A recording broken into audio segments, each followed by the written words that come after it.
If you work night shifts and you feel like your eating is completely chaotic, this video is going to help a lot. Because one of the biggest mistakes that I see shift workers making is either eating barely anything all shift and then binge eating afterwards, or grazing on biscuits, chocolate, living off caffeine all night without any proper meals. And both usually leave you starving, exhausted, craving sugar, overeating after work, and feeling like you have no control over food. Night shifts genuinely have a huge impact on your overall health, as well as making hunger harder to manage. And a huge part of that is because of the effect it has on your sleep. Poor sleep affects hunger hormones, cravings, fullness, mood, and decision making.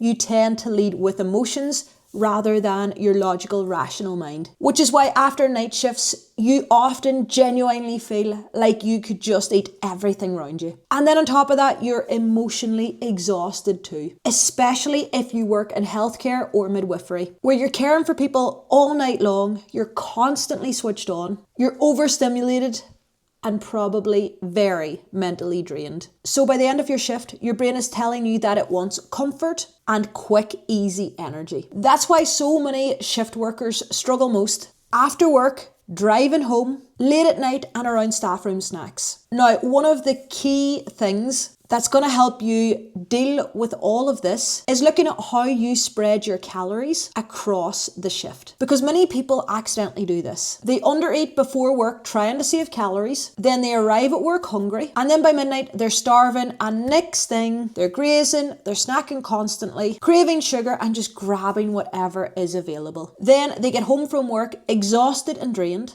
and the binge eating starts again. So instead of barely eating at all or one giant meal, I really want you to pay attention to how you're spreading your calories across the full 24 hours. A lot of shift workers accidentally eat a full day's worth of calories before their shift, plus almost another full day's calories across the night, without realizing just how quickly all of this adds up. If your calorie target was around 1600 calories, that is for the full period, from waking up before your shift to waking up after sleeping the next day. Not 1600 calories before your shift and more overnight. And honestly, understanding this removes so much confusion. Now, in terms of how to spread your calories, I usually recommend bigger meals before shifts, because you want to go into work feeling well fueled. Then during your shift, you're going to have smaller planned meals and snacks every few hours, instead of being starving, grazing randomly, and relying on vending machines because you didn't think ahead. And this is going to help massively with energy, cravings,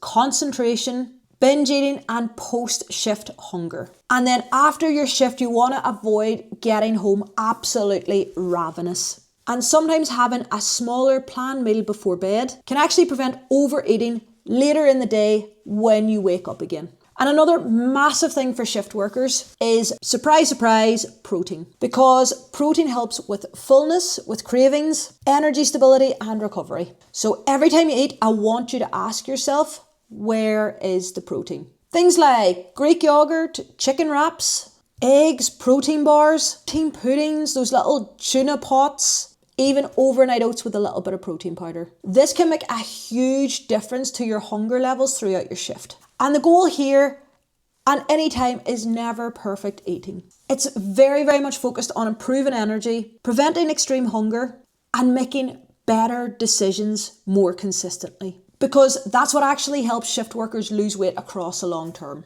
And in the next video, I'm going to give you an example of how this looks in practice in real life. So across the day before your night shift, the night shift itself, and then your transition back to everyday normal living.